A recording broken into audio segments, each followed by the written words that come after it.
Hey, it's Em. Finally recovering from bronchitis. I went to the UK and had a wonderful time, but immediately got bronchitis upon returning home, thanks to the couple of kids sitting behind me hacking. On the plane, I forgot to bring a mask.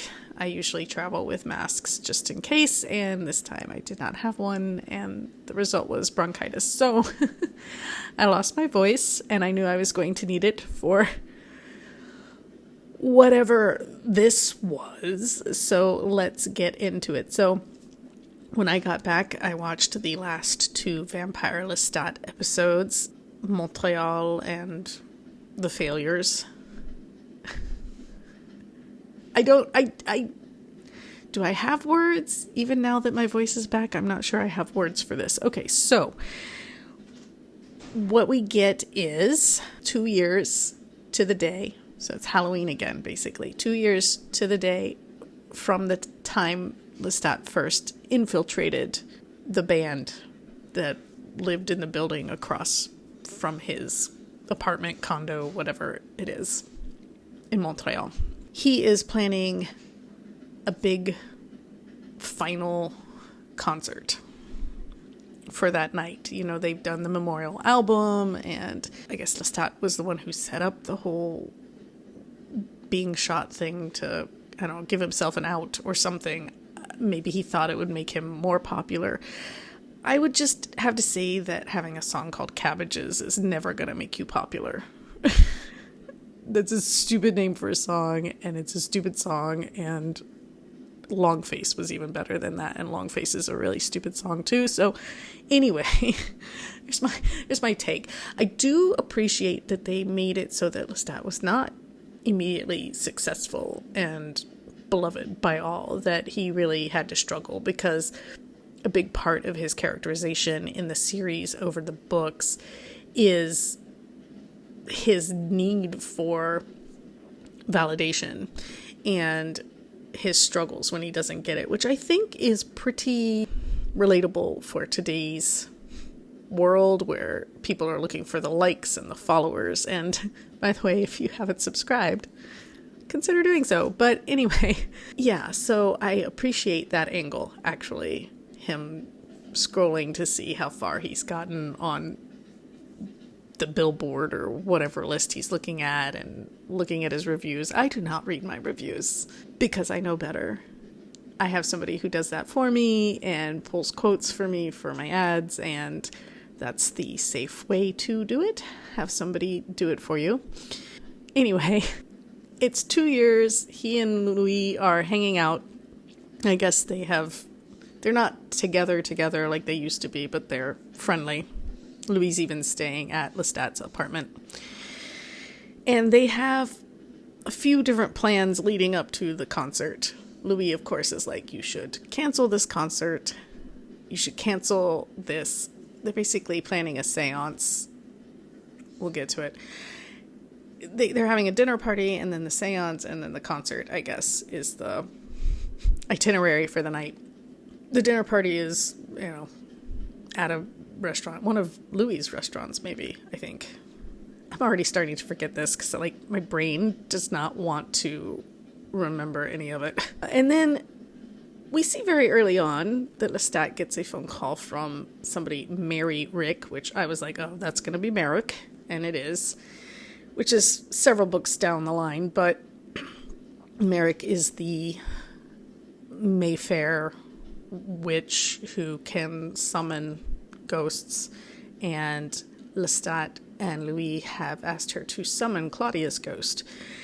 And we get that whole seance. Now, the book Merrick is actually told from David Talbot's point of view, and spoilers if you haven't read these books. David by now at that point is a vampire. Lestat has made him a vampire. So it's David and Louis at the seance to talk to Claudia's ghost.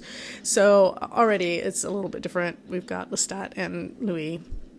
We do get in Merrick, the seance. I mean, Claudia is vicious to Louis.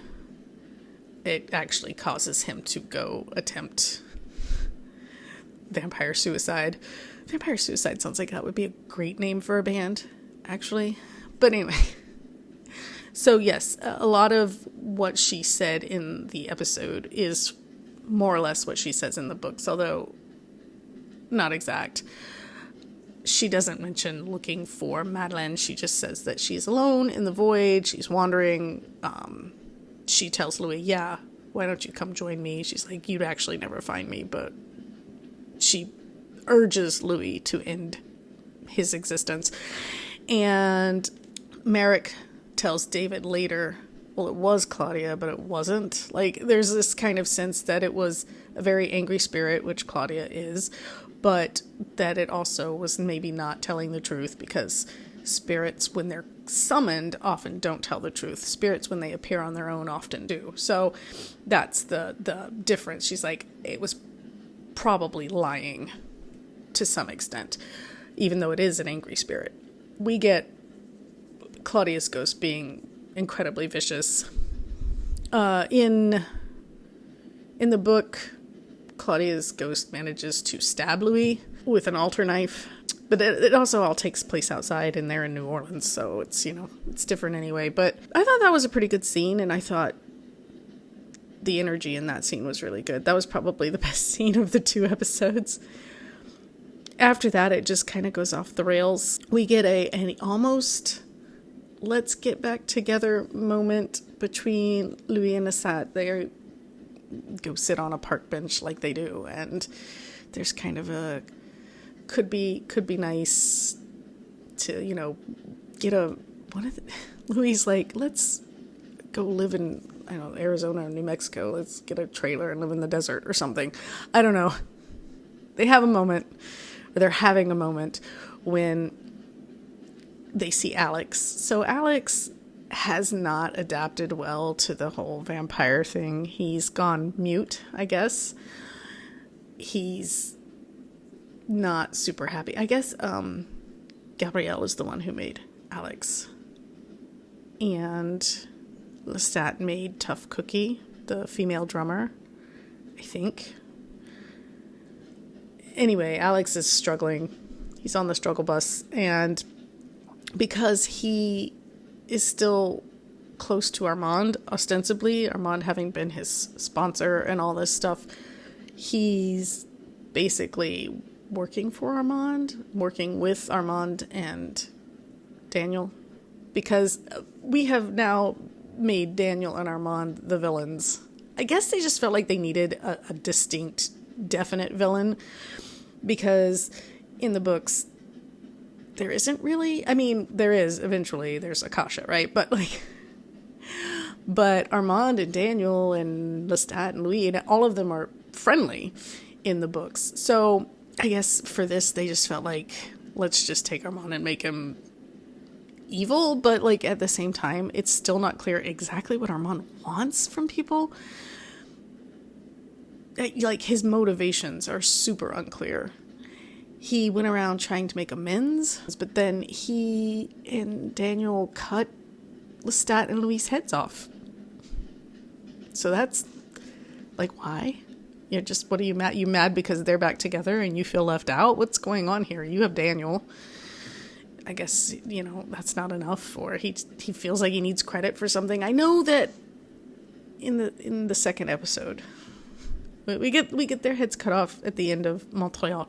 And in the second episode, the heads have been separated from the bodies.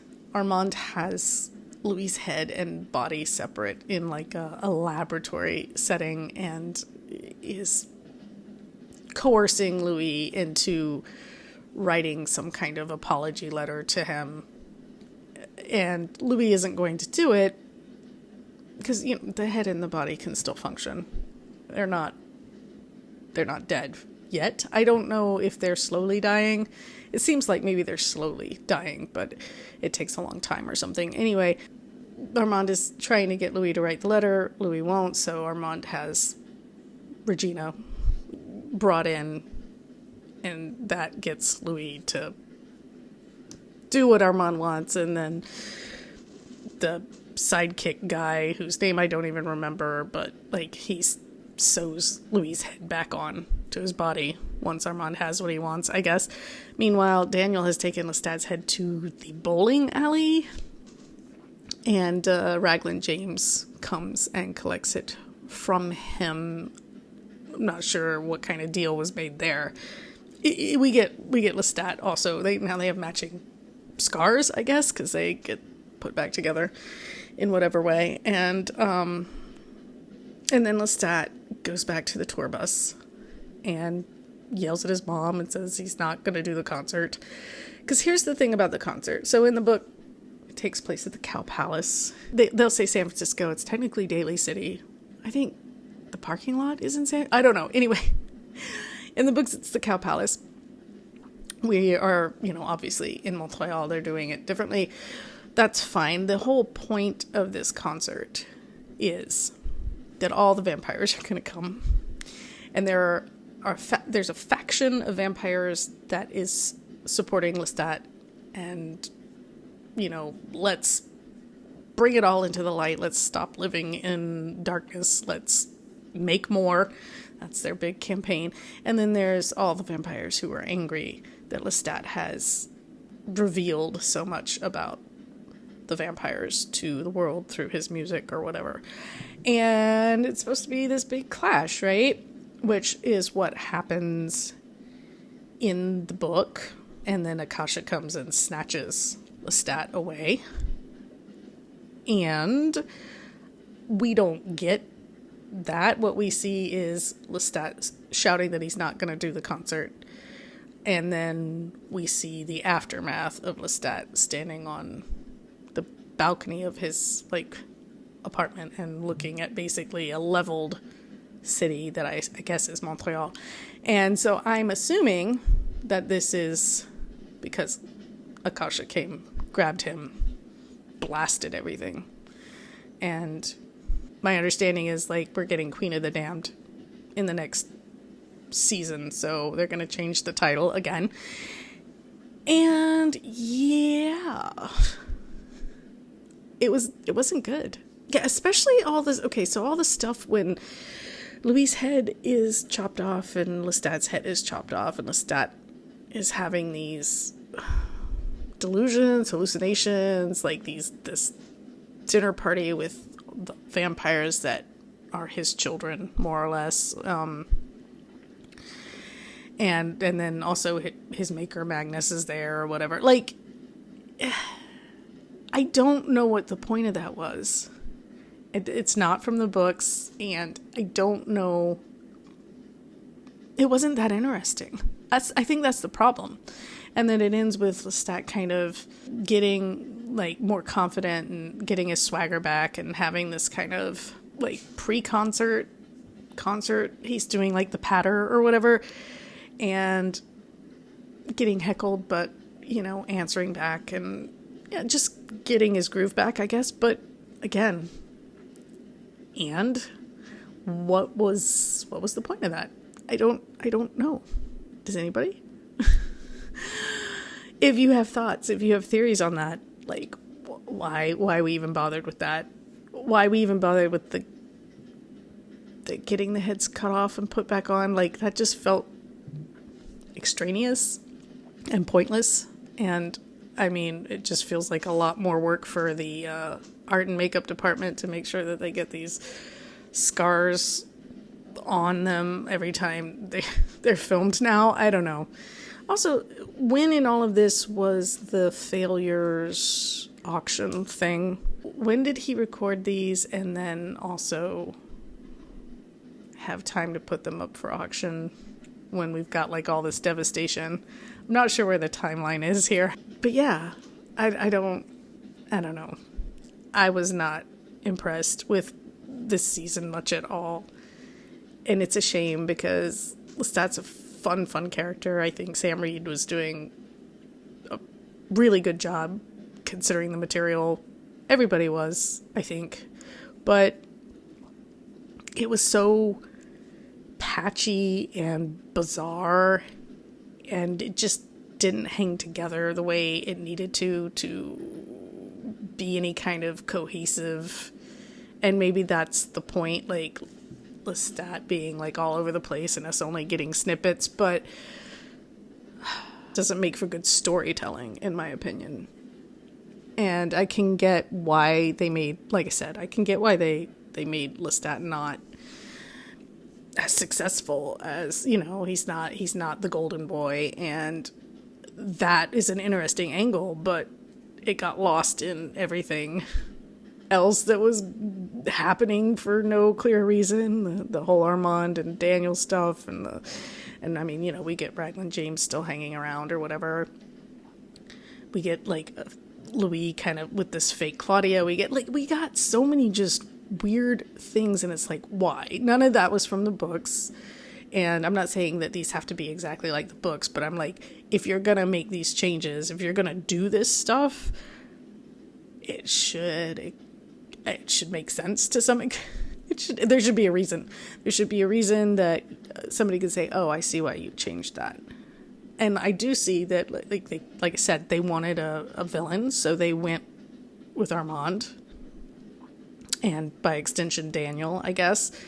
But like, why? And again, where's the motivation? Where's the reasoning behind that? Like, we didn't see real animosity between them. We just kind of saw them float apart, which is what these vampires typically do. They come together, they break up, they kind of in and out of each other's lives because they don't like to be together. Lestat even explains this. He's like, we don't actually like each other's company, but we need each other's company sometimes because we're the only creatures who understand what it's like to live this long and, you know, deal with the changes in the world and whatever.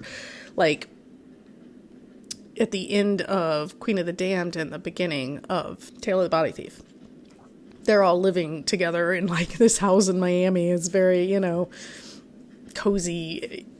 So, and then eventually they all kind of just peel off and go off to do their thing. But there for a little while, they need time together after all of the Akasha stuff, which is, I guess, what we'll get next season. So in the books, Akasha is the villain, even though she has some logic or reasoning behind what she's trying to accomplish. We didn't get enough of Akasha in this season, or even Marius in this season, to understand like what might be the angle they're taking going forward. Since they've changed so many other things, they will probably change this too, I guess. I mean, I don't know. I don't know. I'm underwhelmed. I'm disappointed. I don't know. I don't know what I think I wanted. I didn't want it necessarily to follow the books exactly, but I wanted it to make more sense than it did, I guess, is really what it is. I wanted better storytelling than what I got. And as a storyteller myself, maybe my bar is too high. Maybe I'm being too picky. But like, it got to the point where the last couple of episodes, I knew I needed to sit down and watch them, but I wasn't even excited to watch them.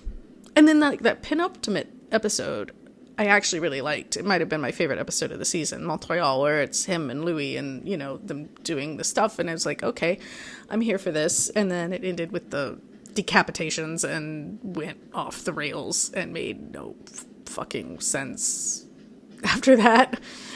And then after building up to this concert, we don't even get the concert. So, I mean, I guess staging that would have been expensive and difficult. And at that point, do you start introducing people like Aaron Leitner? I don't know if he's been introduced in the other shows. Maybe. Do you bring in Cayman and Mael and all them? Like, maybe they just, like, we didn't have time to introduce these characters, so we're gonna save it.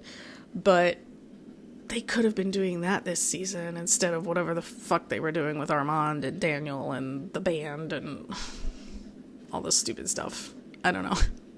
That's just my opinion. Anyway, enough of me rambling. I'm gonna lose my voice again.